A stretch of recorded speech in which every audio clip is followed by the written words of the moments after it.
Okay, त्यानंतर आपल्याला next पुढचा लॉ आपल्याला स्टडी करायचा आहे.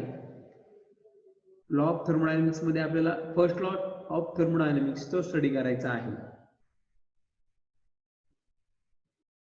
हा सुद्धा लॉ जनरली तुम्हाला 2 मार्काला किंवा एक 4 मार्काला यावरती तुम्हाला प्रश्न विचारू शकतात. State the first law of thermodynamics.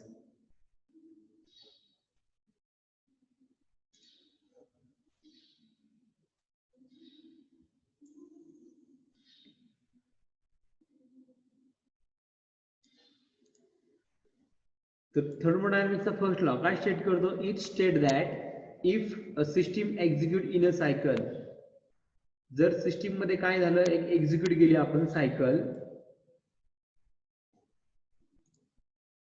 It state that if system execute in cycle transforming a work and heat through it's boundary, then net heat transfer equivalent to net work transfer and does not any place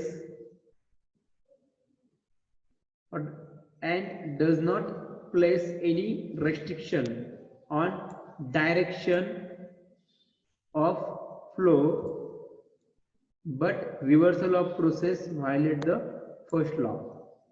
तर first लॉचं हे एक statement आहे, ते आपण अगोदर समजून घेऊया. Consider करा एक सिस्टीम आहे,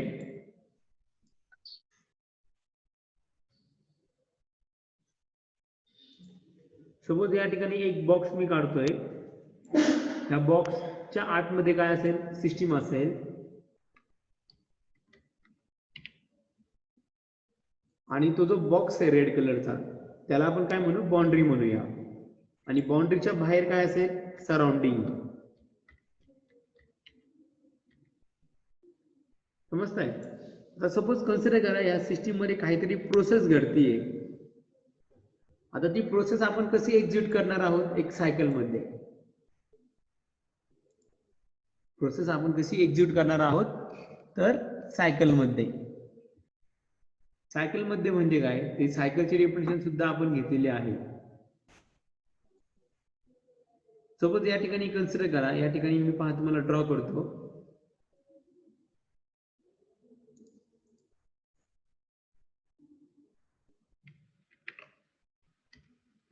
या ठिकाणी कन्सिडर करा की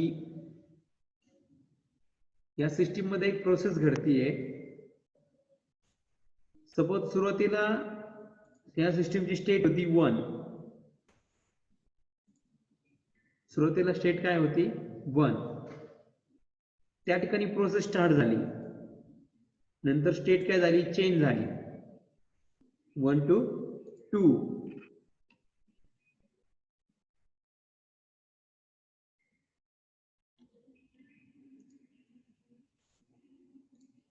स्टेट काय झाली, 2.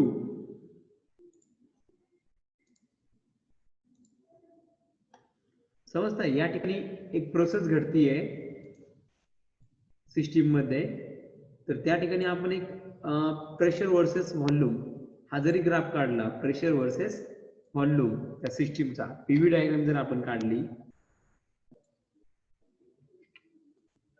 तर सुरुवातीला स्टेट कोणती होती, स्टेट नंबर 1. प्रोसेस चालू झाल्यानंतर त्या ठिकाणी त्या सिस्टीमची स्टेट काय झाली, चेंज झाली, म्हणजे प्रोसेस कशी झाली, 1 to 2. समजतंय?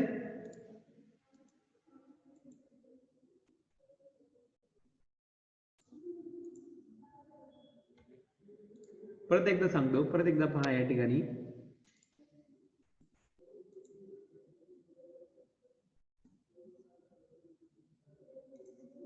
सपोज कन्सिडर करा पीव्ही डायग्राम काढायची प्रेशर वर्सेस व्हॉल्यूम या सिस्टीम साठी. तर आपण काय केलं, ही जी सिस्टीम आहे या सिस्टीमची सुरुवातीची स्टेट होती 1. याचा अर्थ सुरुवातीची जी काही स्टेट आहे 1,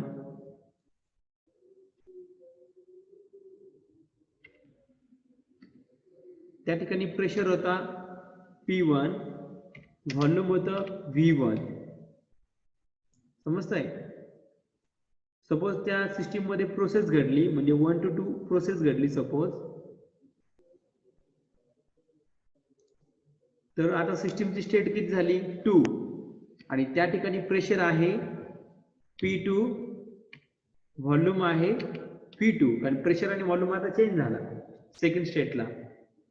समजतंय? त्या सिस्टीम मध्ये प्रोसेस घडल्यामुळे त्या सिस्टीमचं जे काही प्रेशर होतं आणि व्हॉल्यूम होतं ते चेंज झालं आणि आता स्टेट कोणती आहे 2. त्यानंतर परत कालांतराने काय झालं, परत त्या सिस्टीम मध्ये काहीतरी प्रोसेस घडली आणि प्रोसेस घडल्यानंतर ती स्टेट 2 होती ती परत चेंज झाली. सपोज आता स्टेट झाली 3.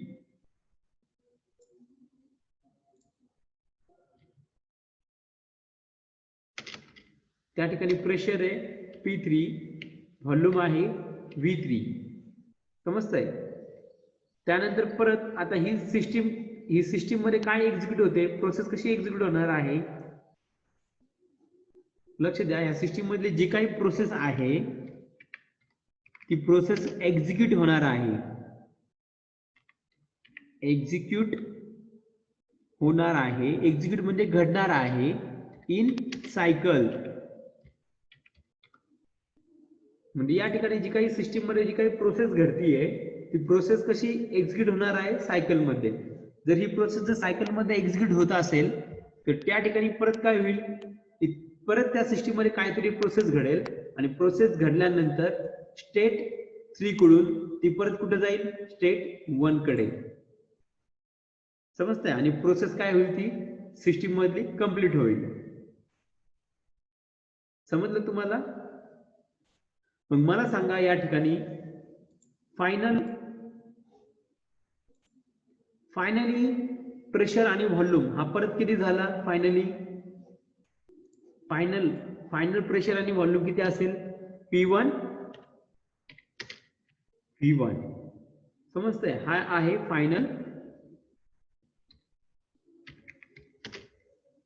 फायनल स्टेटला प्रेशर आणि व्हॉल्यूम किती आहे, P1 V1. समजलं? फायनली. आणि इनिशियल सुरुवातीला प्रोसेस सुरू होताना इनिशियल स्टेटला प्रेशर किती होता, P1 V1. समजतंय? म्हणजे या ठिकाणी सिस्टीम मध्ये जी काही प्रोसेस घडतीये ती प्रोसेस कशी घडली, इन सायकल. प्रोसेस घडलेली आहे सायकल मध्ये.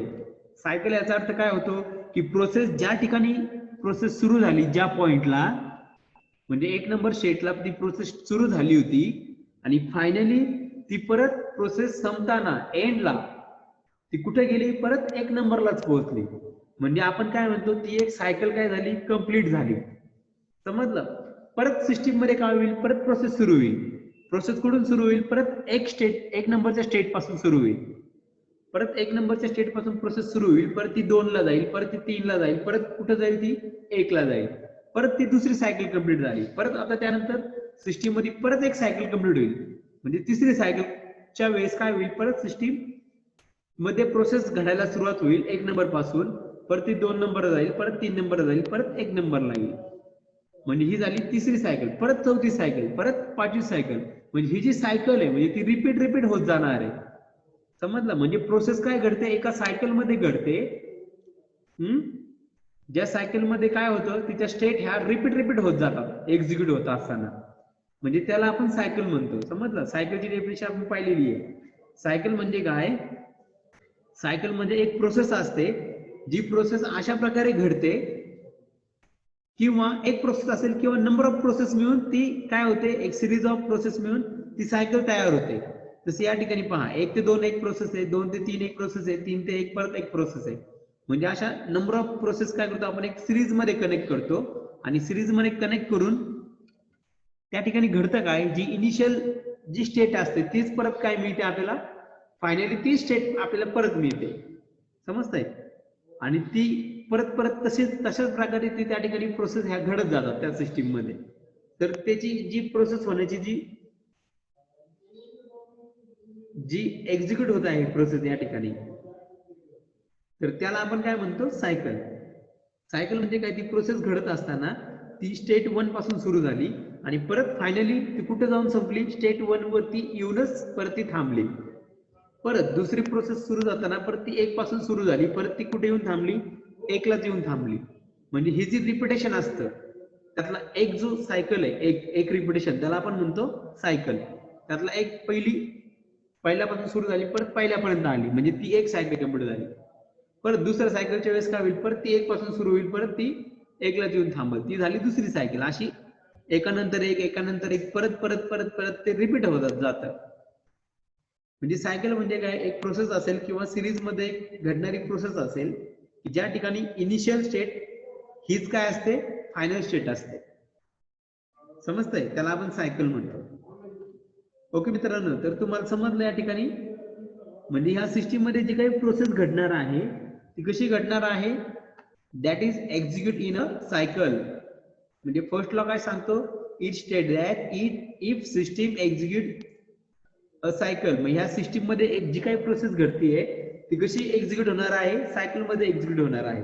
म्हणजे त्या सायकल मध्ये काय असेल, इनिशियल स्टेट आणि फायनल स्टेट ह्या दोन्ही काय असतील, सारख्याच असतील. हा वर्ड समजला तुम्हाला. मग त्यावेळेस पहा, त्यावेळेस काय घडतं, transferring work and heat through the boundary.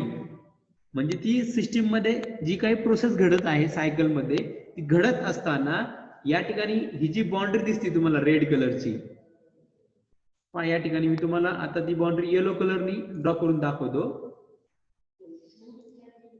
सिस्टीमची जी काही बाउंड्री आहे,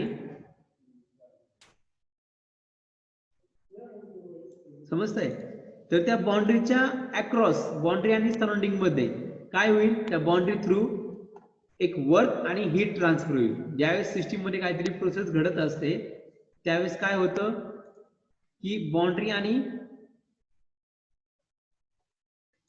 काय होतं त्या ठिकाणी, बाउंड्री आणि सराउंडिंग त्या दोघांमध्ये काय होतं, त्या ठिकाणी बाउंड्री आणि सराउंडिंग मध्ये त्या ठिकाणी वर्क ट्रान्सफर आणि हीट ट्रान्सफर होणार आहे.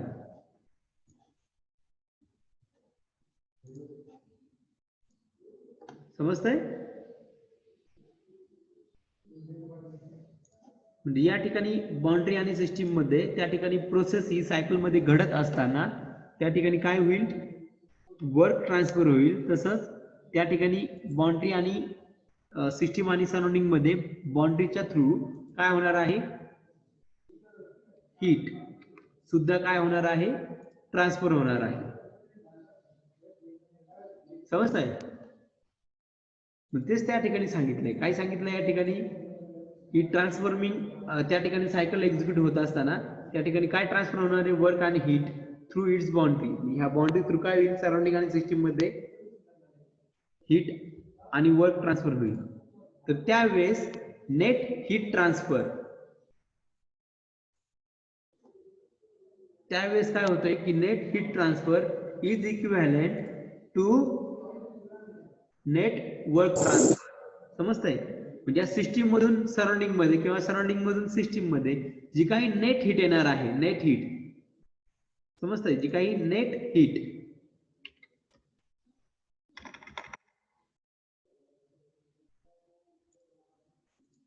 समजतंय, नेट हीट. आता नेट हीट म्हणजे काय, काही मुलांच्या मनामध्ये प्रश्न येईल, इथं नेट का यूज केला. तर लक्षात द्या, नेट हीट म्हणजे काय, कदाचित असं होईल या ठिकाणी जी प्रोसेस 1 to 2 होतीये त्या ठिकाणी काय होईल, सपोज 1 to 2 प्रोसेस घडत असताना सपोज या ठिकाणी सिस्टीम मध्ये आतमध्ये सपोज 50 जूल एवढी काय आली, हीट त्या सिस्टीम मध्ये आली. नंतर 2 to 3 दिसती प्रोसेस, 2 ते 3 प्रोसेस दिसती तुम्हाला. 2 to 3 प्रोसेस घडत असताना सपोज त्या ठिकाणी असं होईल की 20 kg ही हीट काय केली, सिस्टीम मधून बाहेर गेली. समजतंय.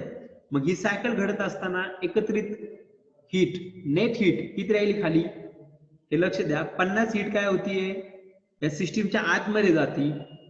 त्यानंतर 1 ते 2 प्रोसेस घडताना, त्यानंतर कालांतराने 2 ते 3 प्रोसेस घडत असताना 20 एवढी हीट काय होते, त्या सिस्टीमच्या बाहेर पडते. मग नेट हीट म्हणजे शिल्लक हीट किती राहिली त्या सिस्टीम मध्ये, 50 काय त्या सिस्टीम मध्ये आतमध्ये आली आणि 20 काय पडली हीट सिस्टीमच्या बाहेर पडली. तर नेट हीट किती राहिली सिस्टीमच्या आतमध्ये नेट हीट ट्रान्सफर 50 वजा 20 म्हणजे किती राहिली ती 50 वजा 20 म्हणजे किती राहिली ती 30. समजतंय म्हणजे नेट हीट किती राहिली 30. समजतंय मित्रांनो.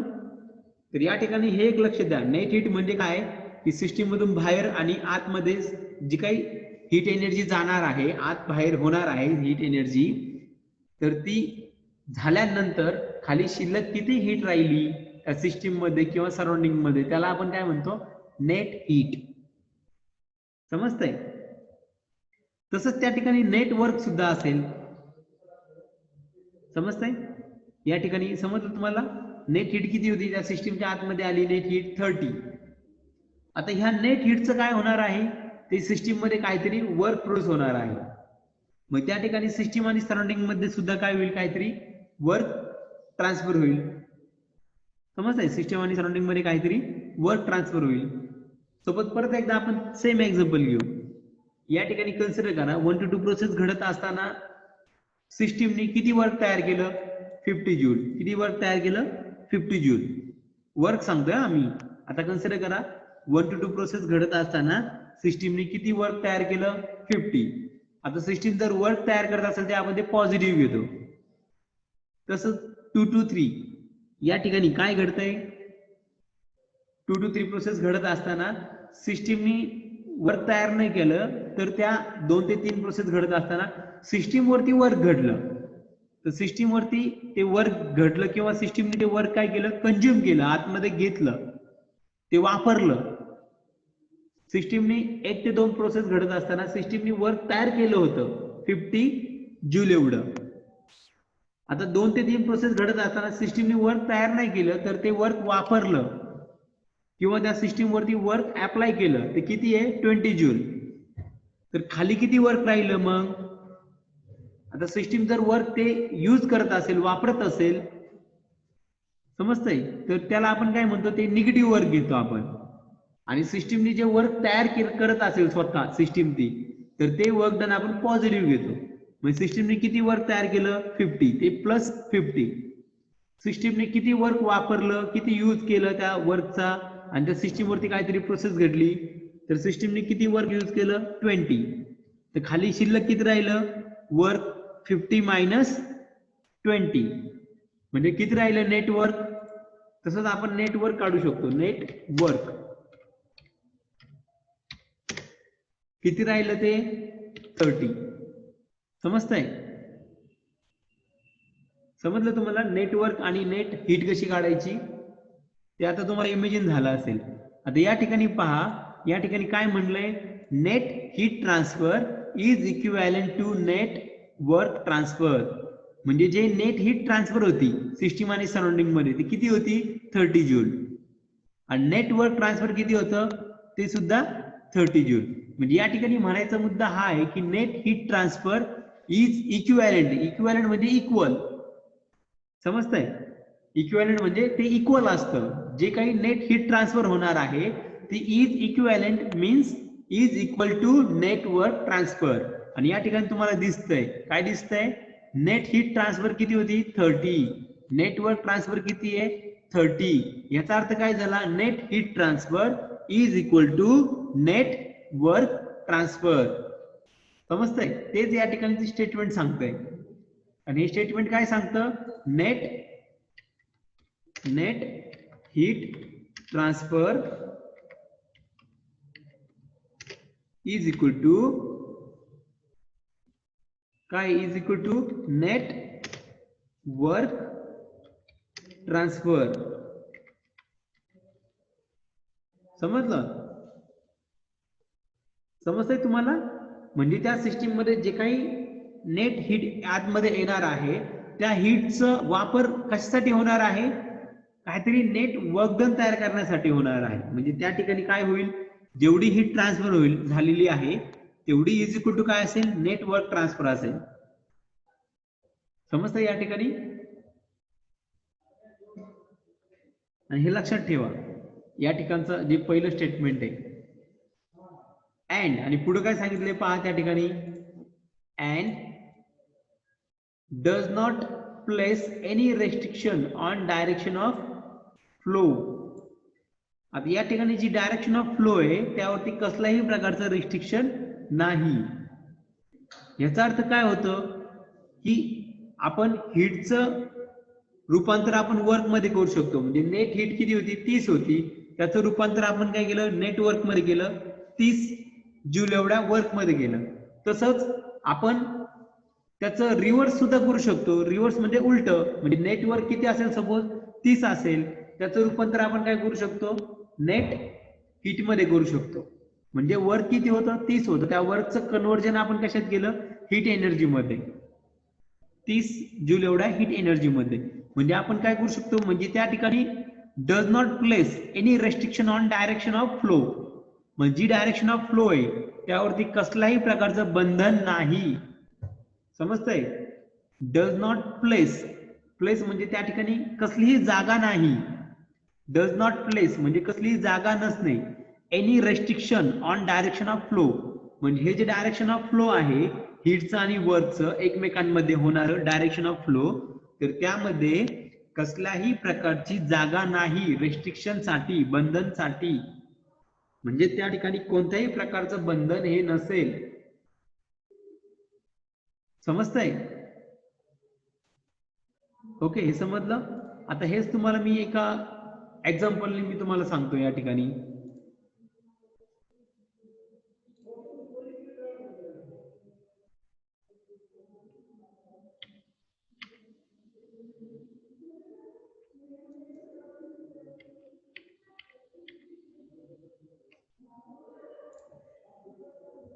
ओके, या ठिकाणी तुम्हाला दिसतंय. ओके, या ठिकाणी पहा पहिली फिगर, फर्स्ट फिगर.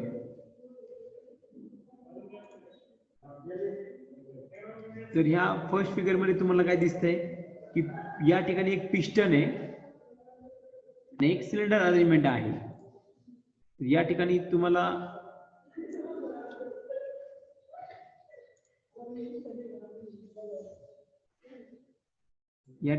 एक पिस्टन दिसेल आणि एक सिलेंडर दिसेल.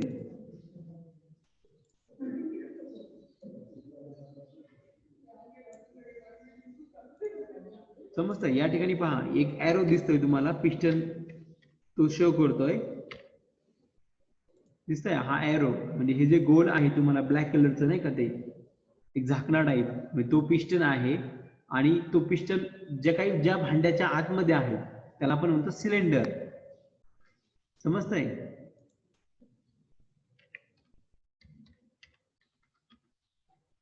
या ठिकाणी तुम्हाला सिलेंडर ही दाखवलं आहे एरोनी.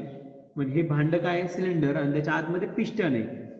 सपोज काय झालं ह्या पिस्टन आणि सिलेंडरच्या अरेंजमेंटच्या आतमध्ये त्या ठिकाणी काय आहे एक सिस्टीम आहे. या ठिकाणी तुम्हाला दिसते पिस्टन आणि सिलेंडरच्या आतमध्ये काय सिस्टीम आहे.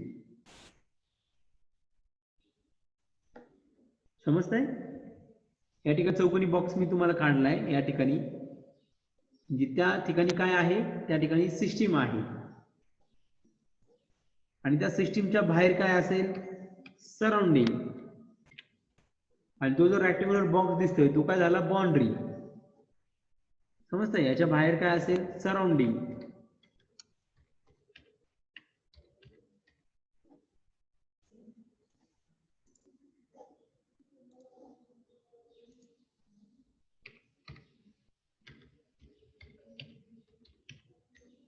समजतंय? या सिस्टीमच्या बाहेर काय असेल सराउंडिंग.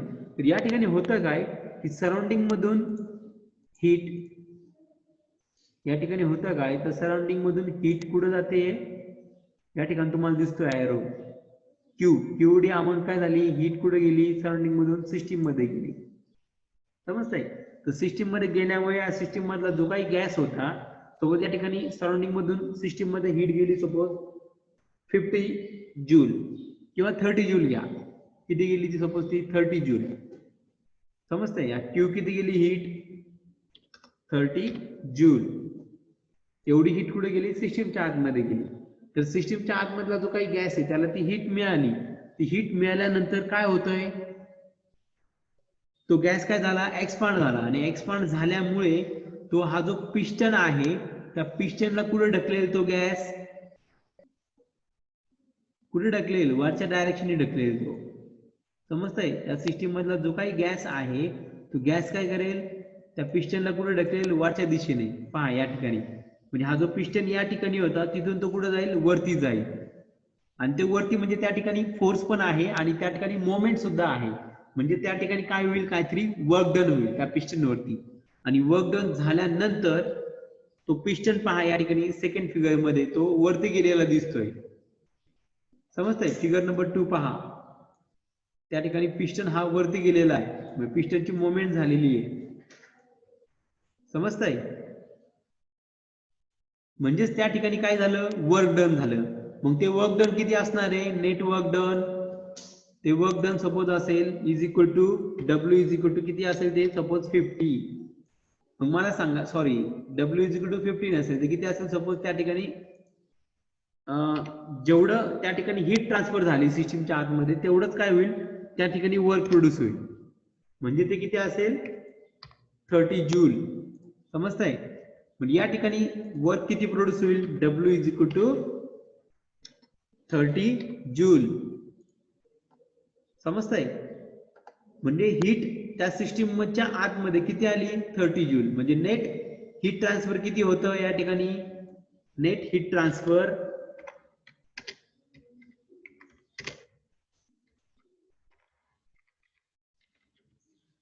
ट्रान्सफर होती सिस्टीम मध्ये 30 जूल.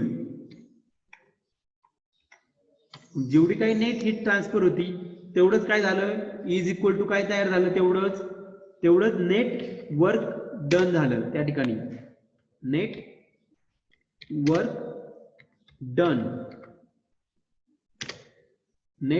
डन झालं किंवा नेट वर्क ट्रान्सफर झालं. तेवढंच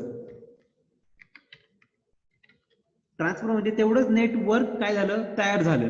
आणि नेटवर्क पण किती तयार झालं, 30 जूल. म्हणजे या ठिकाणी इमॅजिन होत आहे. समजतंय? या ठिकाणी जी काही नेट हीट ट्रान्सफर असे आहे त्या सिस्टीमच्या आतमध्ये येणारी हीट, जी काही नेट हीट ट्रान्सफर ती किती होती, 30 जूल. तेवढंच काय झालं, 30 जूलचं रूपांतर काय झालं, वर्क मध्ये झालं. समजतंय? आणि 30 जूल कसं, हे मी तुम्हाला प्रिव्हियस सांगितलं की 50 जूल एनर्जी आतमध्ये येते आणि 20 जूल सिस्टीमच्या बाहेर जाते.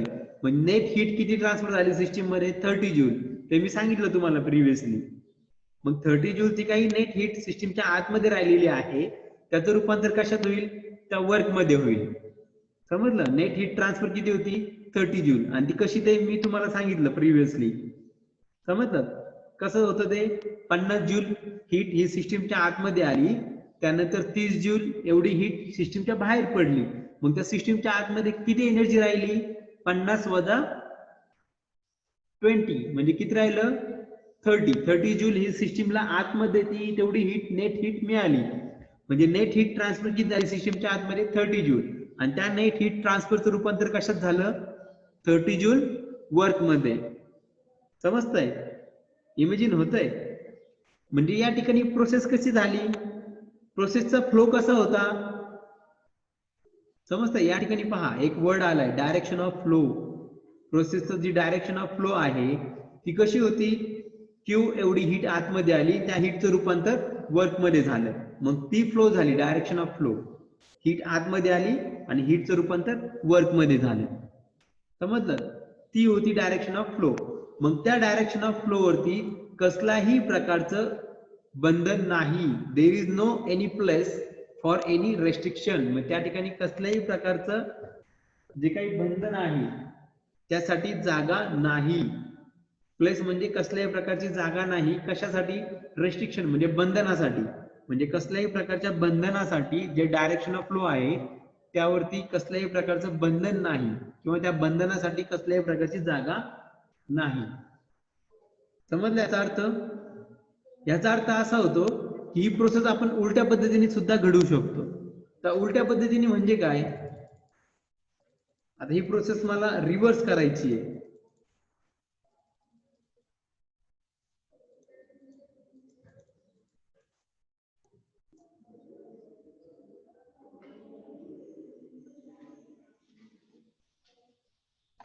ओके, रिव्हर्स करायची म्हणजे काय, आता कन्सिडर करा की प्रोसेस माझी सुरुवातीला पिस्टन हा वरती होता, समजताय?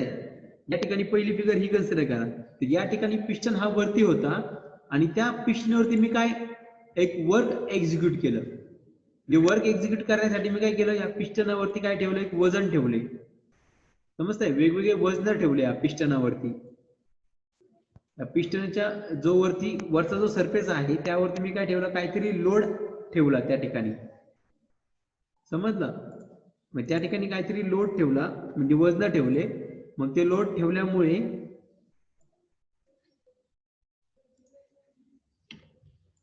काहीतरी लोड ठेवला मी, सपोज डब्ल्यू हे लोड ठेवला मी त्या ठिकाणी,